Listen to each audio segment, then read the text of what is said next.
Yeah. We've talked about some things, like dkoldies and the pricing and retro game prices and all that stuff. And I made a couple of shorts poking fun at Wata Games and the whole game grading and that whole side of things, and the controversy between Wata and Heritage Auctions. This morning I got a press release about upcoming auctions with Heritage.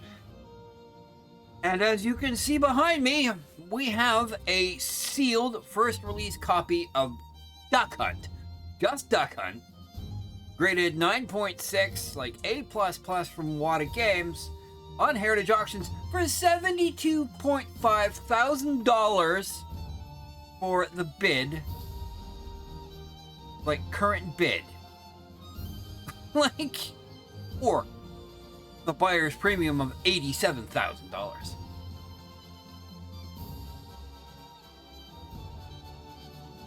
I know collectors are passionate about gaming history, and I get it. And this is a rare find. I agree. 72,000 some odd dollars for Duck Hunt? Duck Hunt!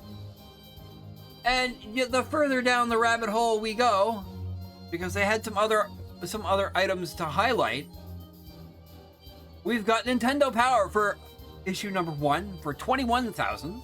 I actually happen to know somebody who owns a copy of Nintendo Power number 1. Maybe he should get it graded, apparently. Beyond that, the Max Rifle, $1,500. Chubby Cherub for $18.5 thousand. And, of course, a collector's edition sealed copy of World of Warcraft for $2,500.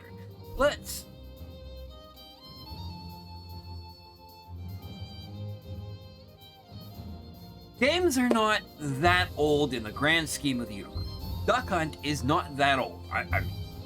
I know, for some of you kids, it's downright prehistoric, but for somebody like me, who is soon turning a marvelous and handsome 45, I grew up with, the early generations of consoles. I was a kid when Mario and Duck Hunt came out. Seeing prices for games like Chrono Trigger and other copies in a couple of hundred is one thing, but $72.5 thousand bid on Duck Hunt, which, as you know, with that class action lawsuit and the controversy and the allegations surrounding Wata and Heritage, I mean, this is why sites like dkoldies gets away with charging prices that they do. This is why other collectors, or I shouldn't say collectors, I should say other retailers and resellers, charge the prices that they do. This is why the retro game market prices in North America, because it's completely different in the UK and Europe. We've heard about that for years, and probably Japan as well. But in North America, this is why prices are so inflated, because companies like this, who have a niche segment of grading and then providing these grades to a auction house in partnership or in cahoots, sorry for the old word, I'm old, prices like this drive the market. And it's absolutely absurd. This isn't the first appearance of Wolverine. This isn't Superman number 1. This is Duck Hunt. Now, of course, comics, Superman has been around for generations compared to Duck Hunt and video games. And that's kind of the point.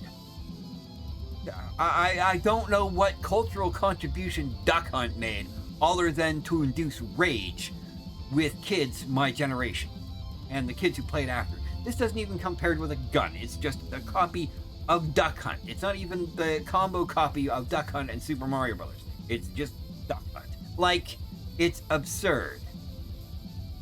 And I just,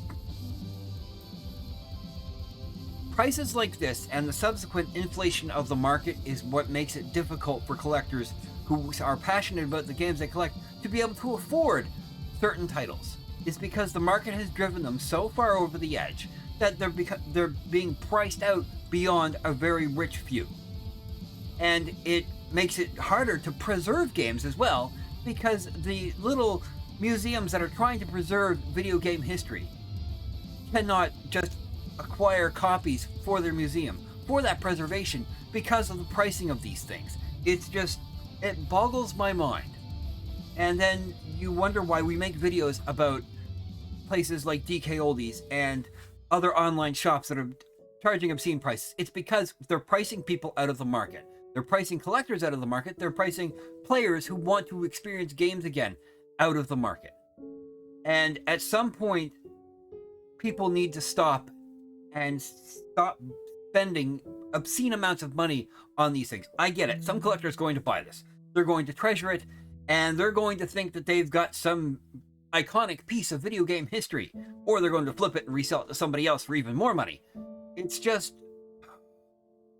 it hurts my brain to see stuff like this, where it's, you know, it's not Sonic, it's not Mario, it's not iconic characters, it's Duck Hunt at that absurd price.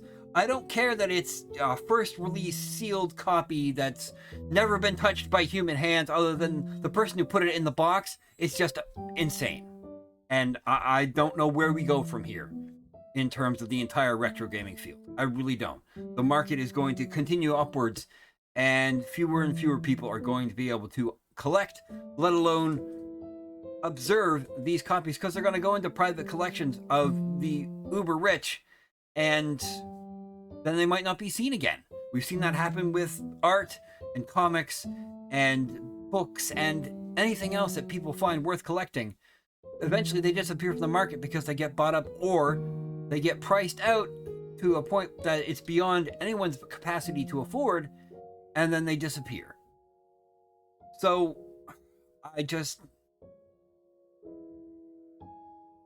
absurd, and it makes me sad.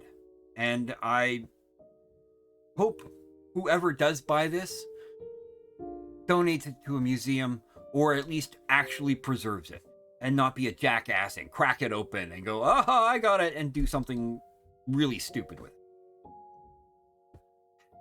Have a day, gang. I'm just sad. It's just sad. I'll catch you later.